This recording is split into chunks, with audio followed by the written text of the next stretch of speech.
ಸ್ನೇಹಿತರಿಗೆ ತರಗತಿಗೆ ಸ್ವಾಗತ. ತರಗತಿ ಪ್ರಾರಂಭ ಮಾಡೋಕ್ಕಿಂತ ಮುಂಚಿತವಾಗಿ ನಮ್ಮ ಒಂದು ಯೂಟ್ಯೂಬ್ ಚಾನಲಿಗೆ ಸಬ್ಸ್ಕ್ರೈಬ್ ಆಗಿ ಪ್ರತಿನಿತ್ಯ ತರಗತಿಗಳನ್ನು ವೀಕ್ಷಿಸಿ ಅನ್ನುತ್ತಾ ಇವತ್ತಿನ ಒಂದು ತರಗತಿಯನ್ನು ಪ್ರಾರಂಭ ಮಾಡ್ತಾ ಹೋಗ್ತೀನಿ.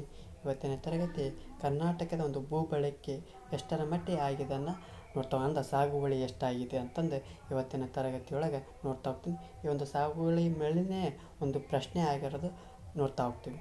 ಜೊತೆಗೆ ಭೂ ಬಳಕೆಯನ್ನು ನೋಡ್ತಾ ಹೋಗಿ. ಹಾಗಾದರೆ ಭೂ ಬಳಕೆ ಅಂದರೆ ಏನಪ್ಪ ಅಂದ್ರೆ ಭೂಮಿಯನ್ನು ವಿವಿಧ ಉದ್ದೇಶಗಳಿಗಾಗಿ ಬಳಸುವುದನ್ನು ಭೂ ಬಳಕೆ ಅಂತ ಕರಿತಾ ಹೋಗ್ತಾರೆ. ಅಂದ್ರೆ ಏನು ಭೂಮಿ ಇರ್ತೈತಲ್ಲ ಆ ಭೂಮಿಯನ್ನು ವಿವಿಧ ಉದ್ದೇಶಗಳಾಗಿ ಬಳಸ್ತಾ ಹೋಗ್ತಾರೆ. ಹಾಗಾಗಿ ಇದನ್ನು ಏನಂತ ಕರಿತಾರಪ್ಪ ಅಂದ್ರೆ ಭೂ ಬಳಕೆ ಅಂತ ಕರಿತಾ ಹೋಗ್ತಾರೆ. ಅಂದ್ರೆ ಭೂಮಿಯನ್ನು ವಿವಿಧ ಉದ್ದೇಶಗಳಿಗೆ ಬಳಸುವುದನ್ನು ಭೂ ಬಳಕೆ ಅಂತ ಕರಿತಾ ಹೋಗ್ತಾರೆ. ಇದರಲ್ಲಿ ಸಾಗುವಳಿ ಭೂಮಿ, ಅರಣ್ಯ ಪ್ರದೇಶ, ಬೀಳು ಭೂಮಿ, ಕೃಷಿಯೇತರ ವಸತಿ, ರಸ್ತೆ, ರೈಲು ಮಾರ್ಗ, ಅಣೆಕಟ್ಟು, ಕಾಲುವೆ ಮುಂತಾದವುಗಳು ನಿರ್ಮಾಣ ಮೊದಲಾದವು ಈ ಒಂದು ಭೂ ಬಳಕೆಯಲ್ಲಿ ಸೇರ್ತಾ ಹೋಗ್ತೈತಿ. ಈ ಒಂದು ಭೂಮಿಯ ಸಮರ್ಪಕ ಮತ್ತು ಸೂಕ್ತ ಬಳಕೆ ಆರ್ಥಿಕ ಅಭಿವೃದ್ಧಿಯಲ್ಲಿ ತೊಳೆಯೋದನ್ನು ಕಾಣ್ತಾ ಹೋಗ್ತದೆ. ಹಾಗಾಗಿ ಕರ್ನಾಟಕ ರಾಜ್ಯವು ಒಟ್ಟು 19.05 ಲಕ್ಷ ಹೆಕ್ಟೇರ್ ಭೌಗೋಳಿಕ ಪ್ರದೇಶವನ್ನು ಹೊಂದಿತ್ತು. ಅದು ಈ ಒಂದು ಉದ್ದೇಶಗಳಿಗಾಗಿ ನೋಡ್ತಾ ಹೋಗ್ತೀವಿ. ಯಾವ ರೀತಿಯಪ್ಪ ಅಂದ್ರೆ 60.1 ಸಾಗುವಳಿ ಭೂಮಿಯನ್ನು ನೋಡ್ತಾ ಹೋಗ್ತೀವಿ. ಬೀಳು ಭೂಮಿ 4.1ರಷ್ಟು, ಸಾಗುವಳಿ ಮಾಡದ ಇತರೆ ಭೂಮಿ 9.22ರಷ್ಟು, ಸಾಗುವಳಿಗೆ ಲಭ್ಯವಿಲ್ಲದ ಭೂಮಿ 10.48ರಷ್ಟು, ಅರಣ್ಯ ಪ್ರದೇಶ 16.1ರಷ್ಟು ನಮ್ಮ ಕರ್ನಾಟಕದಲ್ಲಿ ಭೂ ಬಳಕೆಯ ಆಗಿರುವಂಥದ್ದನ್ನು ಶೇಕಡಾವಾರು ಪ್ರಮಾಣವನ್ನು ನೋಡ್ತಾ ಹೋದ್ವಿ. ಹಾಗಾದರೆ ಯಾವ ರೀತಿ ಒಂದೇದು ಚರ್ಚೆಯನ್ನು ಮಾಡ್ತಾ ಹೋಗೋಣ. ನಿವ್ವಳ ಸಾಗುವಳಿ ಭೂಮಿ ಅಂತ ನೋಡ್ತಾ ಹೋಗೋಣ. ಈ ನಿವ್ವಳ ಸಾಗುವಳಿ ಭೂಮಿ ಅಂದ್ರೆ ಒಟ್ಟು ಸಾಗುವಳಿಗೆ ಬಳಕೆಯಾದಂಥ ಭೂಮಿ ರಾಜ್ಯದ ಎಲ್ಲ ಭಾಗಗಳಲ್ಲಿ ಒಂದೇ ರೀತಿಯಾಗಿರಲ್ಲ. ಅಂದ್ರೆ ಈ ಸಾಗುವಳಿ ಭೂಮಿಗೆ ರಾಜ್ಯದ ಎಲ್ಲ ಕಡೆ ಒಂದೇ ರೀತಿಯಾಗಿ ಕಂಡು ಬರೋಂಗಿಲ್ಲ. ಹಾಗಾಗಿ ಅತಿ ಹೆಚ್ಚು ಸಾಗುವಳಿ ಭೂಮಿಯನ್ನು ಎಲ್ಲಿ ಕಂಡು ಬರ್ತಾ ಹೋಗ್ತಪ್ಪ ಅಂದ್ರೆ ಈ ಕಲಬುರಗಿ ಜಿಲ್ಲೆಯೊಳಗೆ ಕಂಡು ಬರ್ತಾ ಹೋಗ್ತವೆ. ಎಲ್ಲಿ ಅತಿ ಹೆಚ್ಚು ಸಾಗುವಳಿ ರಾಜ್ಯದಲ್ಲಿ ಅತಿ ಹೆಚ್ಚು ಸಾಗುವಳಿ ಭೂಮಿ ಎಲ್ಲಿ ಕಂಡು ಬರ್ತಾ ಹೋಗ್ತಪ್ಪ ಅಂದ್ರೆ ಈ ಕಲಬುರಗಿ ಜಿಲ್ಲೆಯೊಳಗೆ ಕಂಡು ಬರ್ತಾ ಹೋಗ್ತವೆ.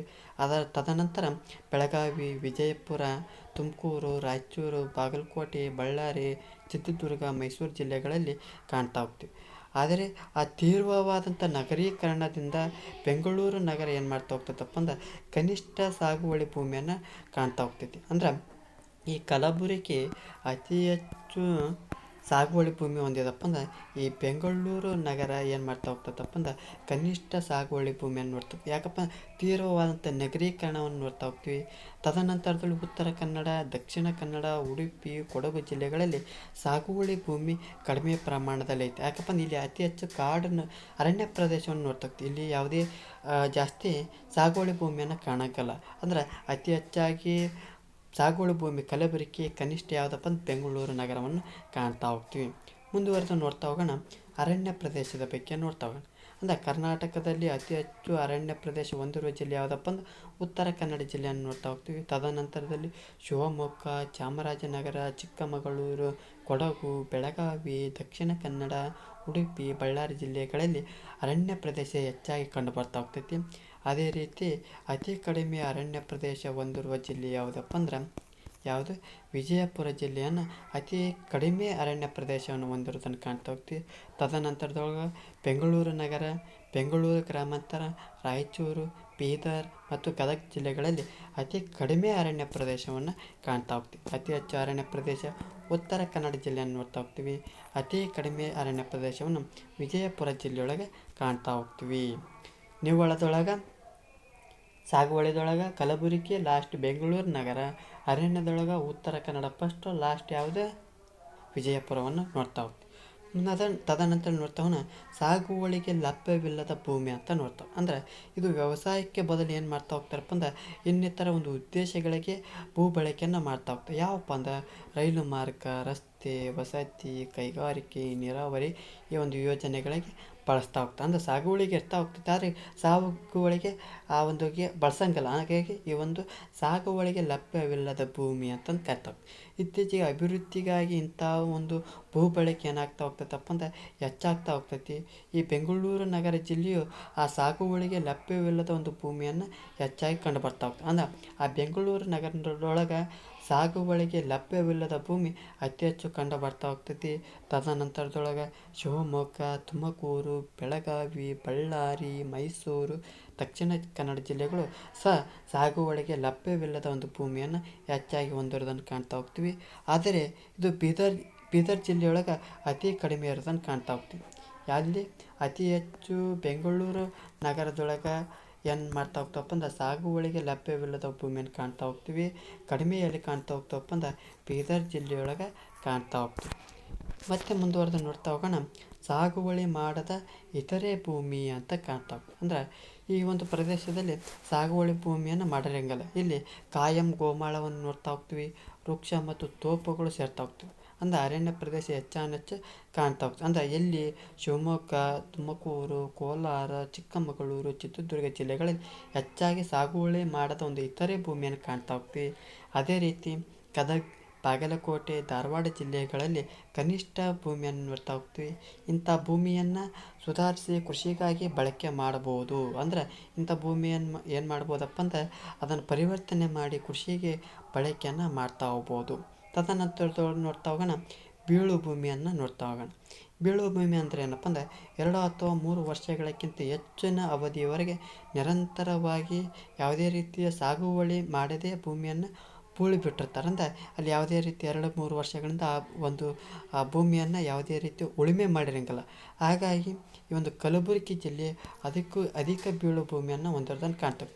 ಈ ಕಲಬುರಗಿ ಎರಡು ಜಿಲ್ಲೆಯೊಳಗೆ ಎರಡು ಪ್ರಕಾರದೊಳಗೆ ಕಾಣ್ತವೆ. ಅತಿ ಹೆಚ್ಚು ಸಾಗುವಳಿ ಭೂಮಿಯಲ್ಲಿ ಕಾಣ್ತಾ ಹೋಗ್ತೀವಿ ಕಲಬುರಗಿ ಒಳಗೆ, ಅತಿ ಹೆಚ್ಚು ಬೀಳು ಭೂಮಿಯಲ್ಲಿ ಕಂಡು ಬರ್ತಾ ಹೋಗ್ತವೆ ಕಲಬುರಗಿ ಒಳಗೆ ಕಂಡು ಬರೋದನ್ನು ಕಾಣ್ತವೆ. ತದನಂತರದೊಳಗೆ ರಾಯಚೂರು, ಬೆಳಗಾವಿ, ವಿಜಯಪುರ, ಕೊಪ್ಪಳ, ತುಮಕೂರು ಜಿಲ್ಲೆಯೊಳಗೆ ಏನು ನೋಡ್ತಾ ಹೋಗ್ತಾವೆ ಅಂದರೆ ಬೀಳು ಭೂಮಿಯನ್ನು ಕಾಣ್ತಾ ಹೋಗ್ತೀವಿ. ಅದೇ ರೀತಿ ದಕ್ಷಿಣ ಕನ್ನಡ, ಚಿಕ್ಕಮಗಳೂರು, ಕೊಡಗು, ಮೈಸೂರು, ಉತ್ತರ ಕನ್ನಡ, ಉಡುಪಿ ಜಿಲ್ಲೆಗಳಲ್ಲಿ ಬೀಳು ಭೂಮಿ ಕಡಿಮೆ ಇದ್ದರೂ ಇಲ್ಲಿಯೂ ಅದರ ಒಂದು ವಿಸ್ತಾರ ಹೆಚ್ಚಾಗಿರೋದನ್ನು ಇವತ್ತಿನ ಸ್ಥಿತಿಯೊಳಗೆ ಕಾಣ್ತಾ ಹೋಗ್ತೀವಿ. ಇಂಥ ಭೂಮಿಯನ್ನು ಸುಧಾರಣೆ ಮಾಡಲು ವ್ಯವಸಾಯಕ್ಕೆ ಬಳಸಿಕೊಳ್ಳುವಂಥ ಸಾಧ್ಯವಿರೋದನ್ನು ಕಾಣ್ತಾ ಹೋಗ್ತೀವಿ. ಒಟ್ಟಾರೆಯಾಗಿ ಈ ಒಂದು ಭೂ ಬಳಕೆಯನ್ನು ಒಂದನೇದು ನಿವ್ವಳ ಸಾಗುವಳಿ ಭೂಮಿ, ಸಾಗುವಳಿ ಲಭ್ಯವಿಲ್ಲದ ಭೂಮಿ ಮತ್ತು ಬೀಳು ಭೂಮಿ ಮತ್ತು ಇತರೆ ಸಾಗುವಳಿಗೆ ಅದೇನಂತ ಹೇಳ್ತಾ ಹೋಗ್ತಾರೆ, ಸಾಗುವಳಿಗೆ ಮಾಡದ ಒಂದು ಇತರೆ ಭೂಮಿ ಅಂತಂದು ಕರಿತಾ ಹೋಗ್ತಾರೆ. ಇಲ್ಲಿ ಪ್ರಮುಖವಾಗಿ 4 ಪಾಯಿಂಟ್ ನೆನಪಿಟ್ಟೆ. ನಿವ್ವಳ ಸಾಗುವಳಿ ಭೂಮಿಯೊಳಗೆ ಅತಿ ಹೆಚ್ಚು ಎಲ್ಲಿ ಕಂಡು ಬರ್ತದೆ ಕಲಬುರಗಿ ಒಳಗೆ, ಅತಿ ಕಡಿಮೆ ಎಲ್ಲಿ ನೋಡ್ತಾ ಹೋಗ್ತೀವಿ ಬೆಂಗಳೂರು ನಗರದೊಳಗೆ, ಅರಣ್ಯ ಪ್ರದೇಶ ಅತಿ ಹೆಚ್ಚು ಉತ್ತರ ಕನ್ನಡದೊಳಗೆ, ಅತಿ ಕಡಿಮೆ ಎಲ್ಲಿ ನೋಡ್ತಾ ಹೋಗ್ತವಪ್ಪ ಅಂದ್ರೆ ವಿಜಯಪುರದೊಳಗೆ ನೋಡ್ತಾ ಹೋಗ್ತೀವಿ. ಸಾಗುವಳಿಗೆ ಲಭ್ಯವಿಲ್ಲದ ಭೂಮಿ ಅತಿ ಹೆಚ್ಚು ಎಲ್ಲಿ ನೋಡ್ತಾ ಹೋಗ್ತವಪ್ಪ ಅಂದ್ರೆ ಈ ಒಂದು ಬೆಂಗಳೂರು ನಗರದೊಳಗೆ ನೋಡ್ತಾ ಹೋಗ್ತೀವಿ. ಕಡಿಮೆ ಎಲ್ಲಿ ನೋಡ್ತಾ ಹೋಗ್ತವಪ್ಪ ಅಂದ್ರೆ ಬೀದರ್ದೊಳಗೆ. ಮತ್ತೆ ಮುಂದುವರೆದು ನೋಡ್ತಾ ಹೋಗೋಣ, ಸಾಗುವಳಿ ಮಾಡದೆ ಇತರೆ ಭೂಮಿಯನ್ನು ನೋಡ್ತಾ ಹೋಗ್ತೀವಿ. ಇದು ಶಿವಮೊಗ್ಗದೊಳಗೆ ನೋಡ್ತಾ ಹೋಗ್ತೀವಿ. ಕೊನೆಯದಾಗಿ ಗದಗ, ಬಾಗಲಕೋಟೆ, ಧಾರವಾಡ ಜಿಲ್ಲೆಯೊಳಗೆ ನೋಡ್ತಾ ಹೋಗ್ತೀವಿ. ಬೀಳು ಭೂಮಿಯಲ್ಲಿ ನೋಡ್ತಾ ಹೋಗ್ತಪ್ಪ ಅಂದ್ರೆ ಕಲಬುರಗಿಯೊಳಗೆ, ಜೊತೆಗೆ ಕೊನೆಯ ಒಂದು ಸ್ಥಾನ ಎಲ್ಲಿ ನೋಡ್ತಾ ಹೋಗ್ತವಪ್ಪ ಅಂದ್ರೆ ಬೆಂಗಳೂರು ನಗರದೊಳಗೆ ಈ ಒಂದು ಉಡುಪಿ, ಕೊಡಗು, ಮೈಸೂರು, ದಕ್ಷಿಣ ಕನ್ನಡ ಜಿಲ್ಲೆಯೊಳಗೆ ಈ ಬೀಳು ಭೂಮಿ ಕಾಣ್ತಾ ಇರೋದನ್ನು ಕಾಣ್ತಾ ಹೋಗ್ತೀವಿ. ಇದಿಷ್ಟೇನಪ್ಪ ಅಂದ್ರೆ ಕರ್ನಾಟಕದ ಭೂ ಬಳಕೆಯ ಒಂದು ಎಂದರೇನು, ಭೂ ಬಳಕೆಯ ವಿಧಗಳು ನೋಡ್ತಾವೆ. ಅಂದರೆ ಸಾಗುವಳಿ ಭೂಮಿ, ನಿವ್ವಳ ಸಾಗುವಳಿ ಭೂಮಿ, ಸಾಗುವಳಿಗೆ ಲಭ್ಯವಿಲ್ಲದ ಭೂಮಿ, ಸಾಗುವಳಿಗೆ ಲಭ್ಯವಿಲ್ಲದ ಲಭ್ಯವಿದ್ದರೆ ಮಾಡದ ಒಂದು ಭೂಮಿ ಅಂತ ಕರ್ತಾ ಹೋಗ್ತೀವಿ, ಅರಣ್ಯ ಪ್ರದೇಶ ಮತ್ತು ಇನ್ನೊಂದೇನು ಲಾಸ್ಟ್ ಒಂದು ಬೀಳು ಭೂಮಿ. ಇದರ ಬಗ್ಗೆ ಸಂಪೂರ್ಣವಾಗಿ ಚರ್ಚೆ ಮಾಡ್ತಾ ಹೋದ್ವಿ. ಈ ಒಂದು ತರಗತಿ ಇಷ್ಟ ಆದರೆ ಸಬ್ಸ್ಕ್ರೈಬ್ ಮಾಡಿ, ಜೊತೆ ಈ ಒಂದು ತರಗತಿ ಇಷ್ಟ ಲೈಕ್ ಮಾಡಿ, ಇಲ್ಲ ಜೊತೆ ಡಿಸ್ಲೈಕ್ ಮಾಡಿ. ಏನಾದರೂ ದೋಷಗಳು ಮತ್ತು ನಿಮ್ಮ ಒಂದು ಅಭಿಪ್ರಾಯಗಳನ್ನು ಕಮೆಂಟ್ ಬಾಕ್ಸ್ನ ಮೂಲಕ ತಿಳಿಸಿ ಅನ್ನುತ್ತಾ ಇವತ್ತಿನ ಒಂದು ತರಗತಿಯನ್ನು ಮುಗಿಸ್ತಾ ಇದ್ದೀನಿ. ಎಲ್ಲರಿಗೂ ಧನ್ಯವಾದಗಳು.